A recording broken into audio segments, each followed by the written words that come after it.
initially, when the Integrity Commission asked me to appear before them, I basically suggested, and the chair of the commission accepted, the logic I was putting forward. I said, there are all these many court cases and processes underway.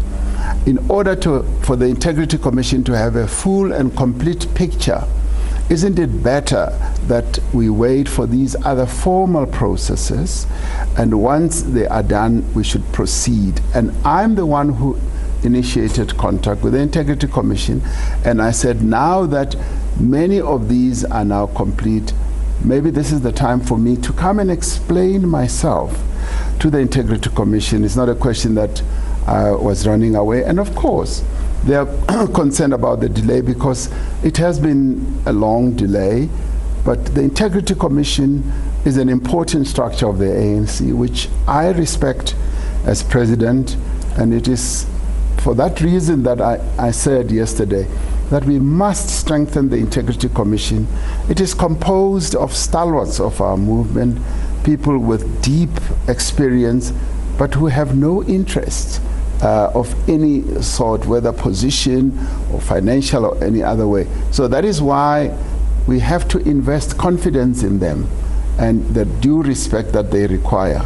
So I would say, yes, they were correct to chastise me, because that in itself proves that they are independent.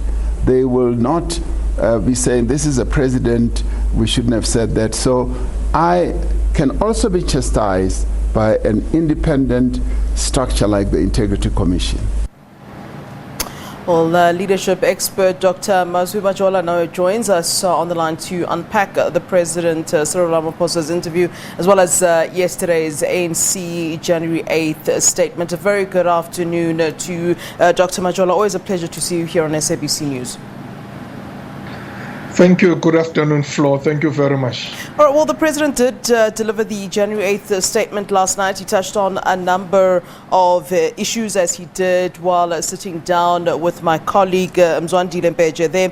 Before we get into the main sort of issues, what do you believe to have been the hits and misses of last night's January 8th statement that was delivered by the President? I think it was a balanced statement. It was a fair statement.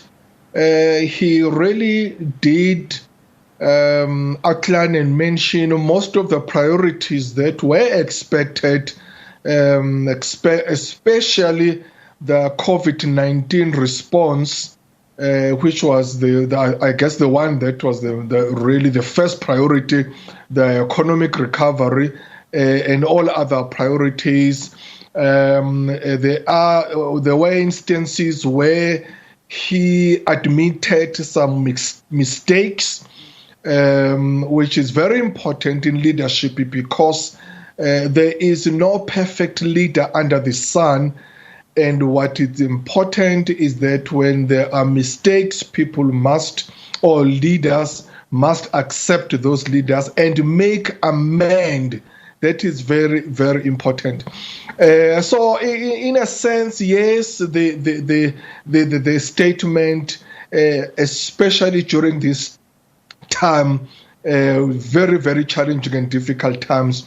That's what we would expect from the ANC. I mean, did the statement really outline the key priorities that are needed for the country? But over and above that, you know, these goals that we keep talking about, that the ANC keeps talking about, I mean, are they realities at the end of the day? I mean, just yesterday they're celebrating 109 years of the ANC, but issues that, you know, were first dealt with when the ANC first got into power are still some of the issues that today the people on the ground are still battling with. I mean, we still have service delivery issues, for example. So I suppose it's all well and good to deliver a speech. As you say, it did manage to touch on a number of issues, but in terms of practically, I mean, will we see the same as we've always seen, where there can be the speech that outlines the key priorities, but in terms of getting to the ground and really addressing the issues, that we have a problem, and that speaks directly to you, Dr. Majola, as a leadership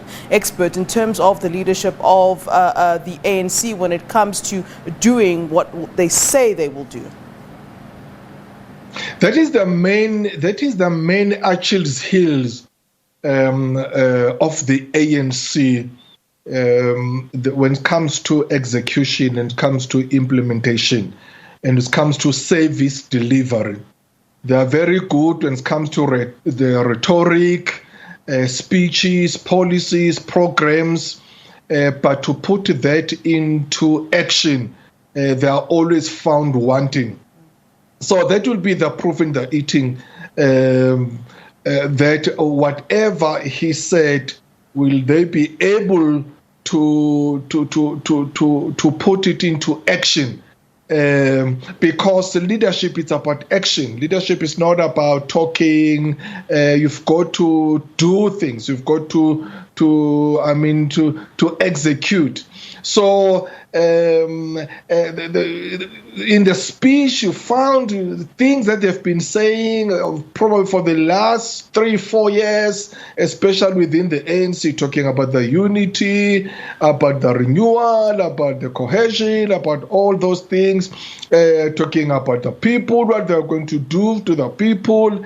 And it's one thing to talk, but it's one thing to do. So President Ramaphosa must rise to the occasion, because great leaders emerge during difficult times. During crisis is where crisis is what separates weak leader from great leaders. So this is the time for him to rise to the occasion, to make sure that you really take the country into his confidence. Yeah. I guess that takes me to the question of whether or not we do have, and I'm not just focusing on the president, whether or not we do have the right leadership during these challenging and difficult times to provide solutions. And I'm saying that on the back of two things. The president speaks about the fact that he is confident and happy with the work done by the leadership and his cabinet in demonstrating leadership. But on the back of that, when my colleague Mazwe Majola I'll say cornered him about the issue of reshuffles, he wasn't very confident, and then started talking about wanting to deploy capable people. That seems to me like a little bit of a contradiction, because if you're happy with what you have, and you believe that and if you're confident in the leadership that you already have, and you're happy in their capabilities, then you wouldn't necessarily be caught off guard when it comes to the question of a reshuffle. You would then continue to say that indeed I am happy with my cabinet, as he did say before. I was shocked because I watched that interview. When he says he's very happy with his team, he's got very capable people, and I was very shocked because he does not have, the people that he has there. They are not fit for the purpose. They are not capable to lead or to manage during crisis times. These are people he nominated, or rather, these are people he appointed, especially the cabinet ministers. He appointed them pre-COVID crisis.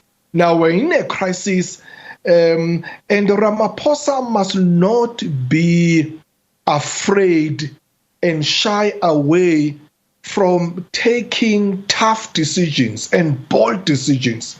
He must be courageous if he needs to change, fire people, hire other people, because unfortunately the buck stops at him. And if things don't go well and don't go right, he will be the people will be remembered that in 2020 there was this crisis that came. The person who was leading during that time, it was Cyril Ramaphosa.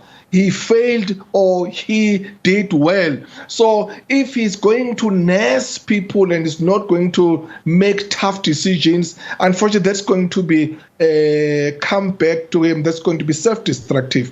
So he must be courageous. He must have mettle and grit to take tough decisions and bold decisions. So I argue that some of the people who are there definitely shouldn't be there, especially in terms of crisis. Yeah. Dr. Majola, I want to talk about the internal conflicts, and I think that also does speak to what you're talking about in terms of the president making tough and bold decisions within the party. I mean, these internal conflicts have started to I think they've always been there, but we're looking at one in particular at the moment. I'll talk about the one that's the most obvious. We're seeing a kind of issue between, what's perceived to be an issue between the president and the Secretary General, Mazwe, and we've seen that playing out as well with regards to the Integrity Commission, where Mazwe has not stepped aside as was requested by the Integrity Commission until his name has been cleared. When you talk about these tough decisions, it does seem as though there are some that the president tries to shy away from, and those are which would then be showing the clear lines in terms of the internal conflict. And I'd really like you to weigh in on that one in terms of how, as a leader of the ANC, he is to deal with the issue of those internal conflicts when he's trying to show a united front. And I think that was really much of his speech yesterday was about showing this united front, and particularly as we are in this election year. Well, indeed, the ANC is a very divided organization, which is very, very unfortunate. And the faction is so widespread and deep within the organization. But one of the things that the president must do as a leader is that he must lead by example. And leading by example is very, very important. And over and above what I've said in terms of being decisive, incisive, and bold, but also lead by example. I mean, show people what needs to be done and how it should be done. For instance, he spoke about strengthening the integrity committee of the ANC. There has been some questions about the integrity of the integrity committee of the ANC. Some people asking questions, more especially when you look at the case of Mazwe Majola and President Cyril Ramaphosa. These two leaders have met the Integrity Committee recently. Cyril Ramaphosa met the Integrity Committee on the 19th November, and his report was released on the 21st December. So, say over about 30 days after the meeting, and Mazwe Majola met the Integrity Committee on the 12th December, and his report was released on the 15th. So, just a mere 3 days after the meeting. So you can see that people would say that what was that rush when it comes to Mazwe Majola? Why not Cyril Ramaphosa? And even the Integrity Committee did mention that they were not happy about some of the responses they got from the President Ramaphosa. So it's very important as the re-strengthening the Integrity Committee that it is seen to be impartial, to be consistent and dependable. And the president must lead by example. He must be the first one to show up when he needs to do that. All right, Dr. Mazwe Majola, always appreciate your input on the show. Much appreciated. So until next time, cheerio. Thank you. Thank you very much. Right, that's Dr. Mazwe Majola, leadership expert, weighing in on the January 8th statement which was delivered by President Cyril Ramaphosa, as well as the discussion on the back of that that my colleague had with the President, Zandile Mbeje, he had with the President after that. So full discussion on those two. Let's take a short